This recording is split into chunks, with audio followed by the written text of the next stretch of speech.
गिरधारी लाल जी की आंखें चौड़ी हो गई। उन्होंने धड़कते दिल से पूछा, यह तीसरी आत्मा क्या चाहती है गुरुजी? गुरुजी ने गहरी सांस लेते हुए कहा, अभी तक मैं यह नहीं समझ पाया हूँ कि उसका इरादा क्या है, लेकिन यह आत्मा किसी बड़ी अनहोनी की ओर इशारा कर रही है। हमें बहुत सावधान रहना होगा। इस बीच सालू यीशु को गोद में लेकर सुला चुकी थी। देव धीरे धीरे उसके पास आया और बिना कुछ कहे यीशु को उसकी गोद से लेकर अपने सीने से लगा लिया।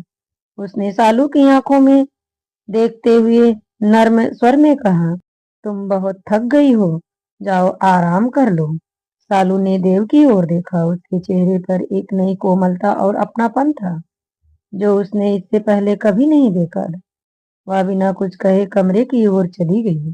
कमरे में पहुंचते ही उसे एक अजीब सी सुगंध का एहसास हुआ। ये सुगंध वैसी सुगंध नहीं थी जैसी सारिका की आत्मा के आने पर महसूस होती थी।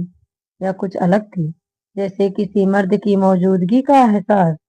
उसके कानों में एक कठोर आवाज गूंजने लगी, कुछ तुम यहाँ से चली जाओ, यह तुम्हारा स्थान नहीं है। सालू ने डर से कांपते हुए चारों ओर देखा, लेकिन वहां कोई नहीं था। उसके दिल की धड़कन तेज हो गई और वह घबराहट में चीखते हुए बेहोश हो गई। उसकी चीख सुनकर सब लोग दौड़ते हुए उसके कमरे में पहुंचे। गिरधारी जी, देव, विश्वास, बुआ सभी लोग उसके पास आ गए। जब सालू को होश आया तो यह पूरी तरह से डरी हुई थी। उसकी आंखों में एक अनकहा सा डर था। गिरधारी जी ने गहरी आवाज में कहा, यह सब उस अभिशाप का हिस्सा है जो हमारे परिवार पर सदियों से मंडरा रहा है। देव ने झुकते हुए उनके पास जाकर निवेदन किया, पिताजी, अब और इंतजार नहीं कर सकता मैं। आज जानना चाहता हूँ कि यह अभिशाप क्या है जो हमारे परिवार को सताए जा रहा है। क्या हम इस दहशत में ही जीते रहेंगे? गिरधारी जी ने सिर झुकाकर गहरी सांस ली। उन्होंने धीमी और गंभीर आवाज में कहा, देव, तुम सही कहते हो। अब समय आ गया है कि तुम सभी इस अभिशाप की सच्चाई जान लो। गिरधारी लाल जी ने एक लंबी चुप्पी के बाद कहना शुरू किया, यह अभिशाप हमारे परिवार पर लगभग 150 साल पहले लगा था।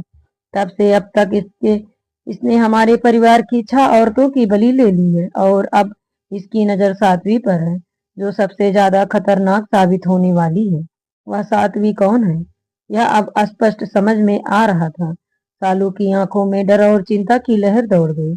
उसने धीरे धीरे गिरधारी जी की ओर देखा, मानो यह सुनने के लिए तैयार नहीं थे कि अगली शिकार वही हो सकती है।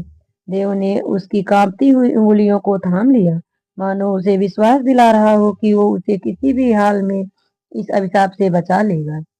गिरधारी जी ने गहरी सांस लेते हुए कहानी की शुरुआत की और अब वह हर वो राज खोलने जा रहे थे जिसे अब तक छिपा रखा गया था।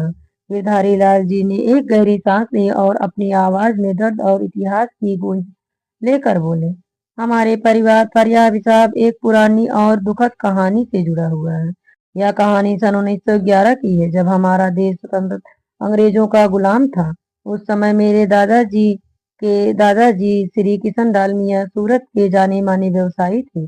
हमारे परिवार का नाम हर जगह आदर और सम्मान से लिया जाता था, लेकिन इसी सम्मान के साथ हमारे परिवार में एक बड़ा संघर्ष छुपा हुआ था, जिसने हमारे पूरे वंश को एक अभिशाप की चपेट में डाल दिया था। गिरधारी जी की आवाज धीरे धीरे भारी होती जा रही थी। कमरे में सन्नाटा था। सभी लोग इस बात का इंतजार कर रहे थे कि आगे क्या हुआ होगा।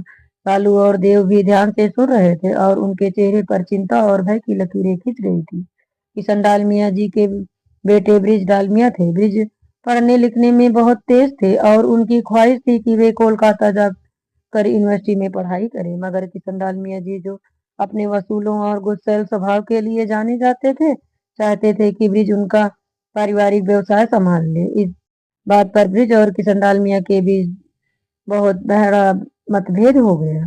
किशन डालमिया को अपने बेटे की यह बात बहुत नागवार गुजरी थी और उन्होंने ब्रिज पर बहुत सख्ती बरती।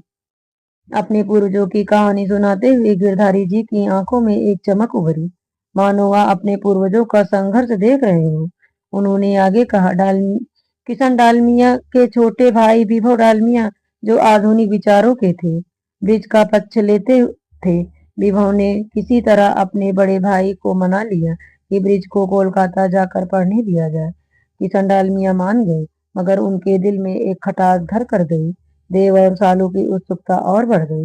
गिरधारी जी ने धीमी आवाज में जारी रखा, ब्रिज को कोलकाता भेजा गया, लेकिन वहां जाकर वह किताबों में नहीं बल्कि उस समय के क्रांतिकारियों के संगठनों में ही जुड़ गया। उसे देश की आजादी के लिए लड़ने वाले वीरों से प्रेरणा मिली और स्वतंत्रता समिति नाम के एक गुप्त संगठन का हिस्सा बन गया। ब्रिज ने अपने दोस्तों के साथ मिलकर अंग्रेजों की सत्ता को नुकसान पहुंचाने की योजना बनाई। उनकी सबसे बड़ी योजना थी मटिया बुर्ज थाने को आग के हवाले करना। एक रात ब्रिज और उसके साथी मौका देखकर थाने में घुस गए और उसमें आग लगा दी। धुआं और आग का धुंध पूरे इलाके में फैल गया। ब्रिज और उसके साथी भागने लगे, लेकिन पुलिस भी पीछे पड़ गई। कुछ साथी पकड़े गए, लेकिन ब्रिज किसी तरह भागने में कामयाब हो गया। गिरधारी जी ने रुककर पानी का एक घूंट लिया। उनकी आवाज भारी हो रही थी। भागते भागते ब्रिज एक कोयले से लदी गाड़ी में छुप गया। पुलिस उसके पीछे थी, लेकिन गाड़ी चल पड़ी और उसे लेकर घने जंगलों में कहीं रुक गई और पकड़े जाने के डर से ब्रिज गाड़ी से उतर गए। आज का झारखंड उस समय के घने जंगल थे।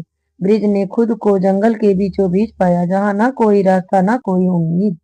सालू ने हल्की आवाज में पूछा, फिर क्या हुआ? गिरधारी जी ने सालू की ओर देखा और उनकी आंखों में दुख और भय का संगम था। ब्रिज भागते भागते जंगल में गहराई तक चला गया। तभी अचानक उसका पैर एक फंदे में फंस गया। यह फंदा आदिवासियों ने जानवरों को पकड़ने के लिए लगाया था। ब्रिज उस फंदे में उल्टा लटक गया और वहां से निकलना उसके लिए नामुमकिन हो गया।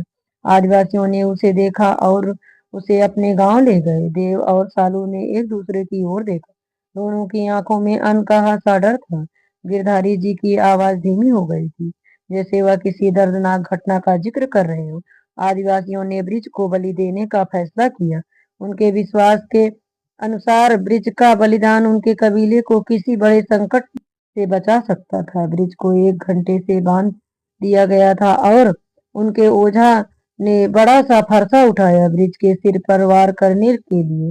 गिरधारी जी की आंखों में आंसू आ गए। उन्होंने गहरी सांस लेते हुए कहा, जब फरसा ब्रिज की गर्दन पर गिरने वाला था, तभी ब्रिज ने आदिवासियों से विनती की, मुझे मत मारो, मैं किसी का बुरा नहीं चाहता, मुझे बचा लो, मैं तुम्हारी मदद करूंगा। मैं तुम्हारा दुश्मन नहीं हूँ। लेकिन ओझा ने उसकी बात नहीं सुनी और वार करने के लिए आगे बढ़ा। सालू की आंखें नम हो गईं। उसने महसूस किया कि यह कहानी सिर्फ इतिहास नहीं बल्कि उस दर्द का प्रतीक है जो इस परिवार ने कई पीढ़ियों से झेला है। गिरधारी जी ने अपनी कहानी जारी रखी, लेकिन तभी कुछ अद्भुत हुआ। अचानक जंगल में बिजली चमकी और ओझा वार करने से पहले ही पीछे हट गया। ओझा के चेहरे पर था। वह कहने लगा, यह आदमी अभिशप्त है। इसे मारने से हमारे कबीले पर विपदा आ जाएगी। हमें इसे छोड़ना होगा। आदिवासियों ने ब्रिज को छोड़ तो दिया, लेकिन उन्होंने उस पर एक और अभिशाप लगा दिया। यह कहा गया कि ब्रिज और उसके वंशज कभी चैन से नहीं जी पाएंगे। हर पीढ़ी की सबसे महत्वपूर्ण स्त्री की मौत अकाल में ही होगी और इस परिवार पर यह पाप तब तक रहेगा जब तक ब्रिज के लिए पाप का प्रायश्चित न हो जाए। अभिशाप के कारण को जानने के लिए बेचैन देव को सुलझने के बजाय और उलझती हुई महसूस हुई। लेकिन पापा ब्रिजदान मियाँ क्यों अभिशप्त थे? उन पर आदिवासियों ने एक और अभिशाप क्यों लगा दिया? कमरे में गहरा सन्नाटा छा गया था। गिरधारी जी की आंखों में भय और पीड़ा के लक्षण साफ नजर आ रहे थे। देव ने सालों को देखते हुए सोच रहे थे। सालू ने सहमते हुए कहा, तो यह वही अभिशाप है जो अब तक इस परिवार की औरतों की बलि लेता आ रहा है? गिरधारी जी ने दुखी स्वर में कहा, हाँ, वही अभिशाप। इसने हमारे परिवार की 6 औरतों की जान ली है और अब यह तुम्हारी जान ले सकता है। देव ने सालू का हाथ मजबूती से थाम लिया। उसकी आंखों में एक दृढ़ निश्चय था, मैं तुम्हें इस अभिशाप से बचा कर रहूंगा। सालू, अब और कोई नहीं मारेगा। गिरधारी जी ने गहरी सांस लेते हुए कहा, यह अभिशाप सिर्फ इसलिए नहीं है कि ब्रिज ने थाने में आग लगाई थी। यह अभिशाप इसलिए नहीं है कि क्योंकि ब्रिज ने निर्दोषों की जान लेने की कोशिश की और खुद को बचाने के लिए झूठ बोला। इस अभिशाप की वजह गहरे रहस्यों से घिरी हुई थी। गिरधारी जी कि यह बात सुनकर सभी लोग गहरी सोच में पड़ गए। सालू की आंखों में डर के साथ साथ एक दृढ़ता थी, जैसे वह इस अभिशाप से लड़ने के लिए तैयार हो रही है। पर इतना बड़ा अभिशाप क्यों बाबा?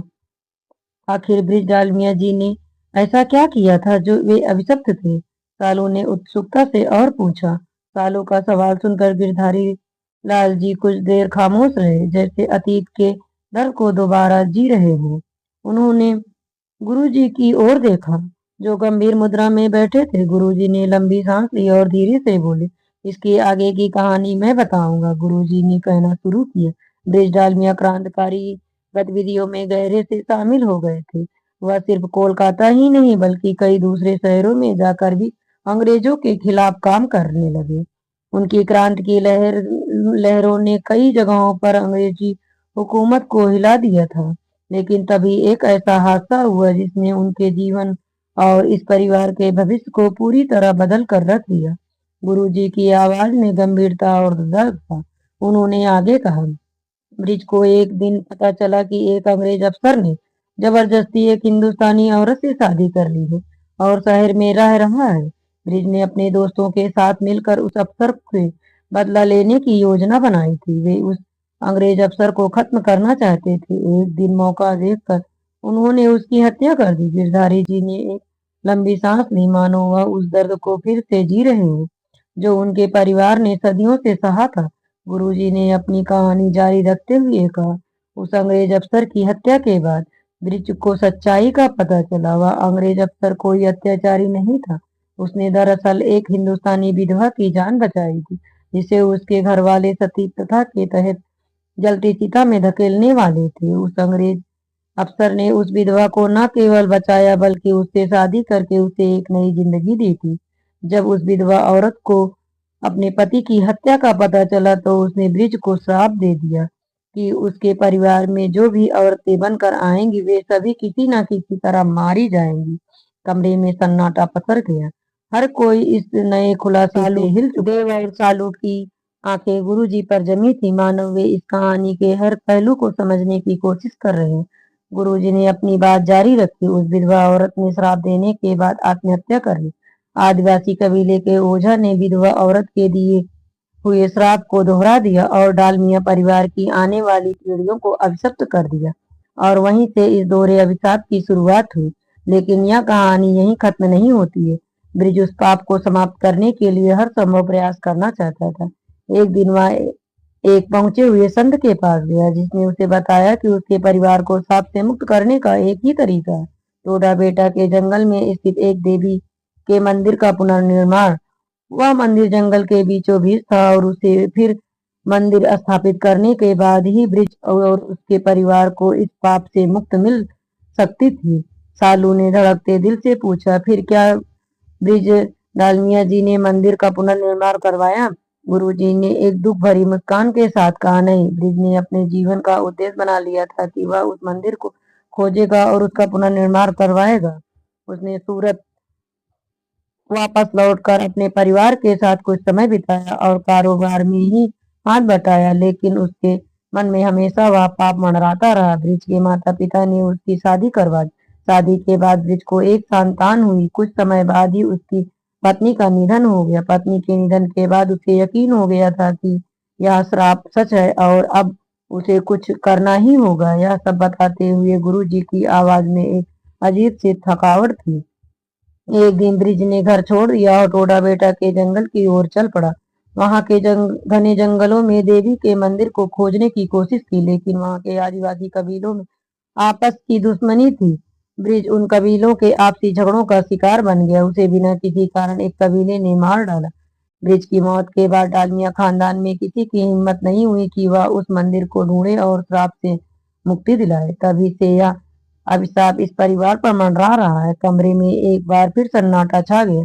हर कोई इस रहस्य को सुनकर रसद हुआ। तभी सालू ने दृढ़ता से कहा, मैं डोडा बेटा के जंगल जाऊंगी। मैं उस देवी के मंदिर का निर्माण करवाऊंगी। सभी लोग चौंक गए। गुरुजी ने सालू की ओर देखा और गंभीर स्वर में बोले, सालू, यह असंभव है। वहां जाने वाला कोई वापस नहीं लौटा है। जो भी उस जंगल में गया वह या तो मारा गया या फिर कभी वापस नहीं आया। सालू की आंखों में एक अदम्य साहस था। उसने कहा, अगर मेरे परिवार को इस अभिशाप से मुक्त करने का एकमात्र रास्ता है तो मैं यह करूंगी। मैं तैयार हूँ, चाहे इसके लिए मुझे अपनी जान क्यों न देनी पड़े। परिवार को इस अभिशाप को आजाद करने के लिए मैं कुछ भी करने को तैयार हूँ। गुरुजी ने उसकी आंखों में देखते हुए गहरी सांस ली। वसालू, तुम समझ नहीं रही हो, यह सिर्फ एक यात्रा नहीं है, यह एक युद्ध है जो तुम्हें अपने साहस और विश्वास से लड़ना होगा। वहां के आदिवासी कबीलों की दुश्मनी और जंगल की कठिनाइयां कोई साधारण चुनौती नहीं है। सालू ने दृढ़ता से कहा, गुरुजी, मैंने बहुत कुछ सहा है। अगर यह मेरा भाग्य है तो मैं इसे स्वीकार करती हूँ।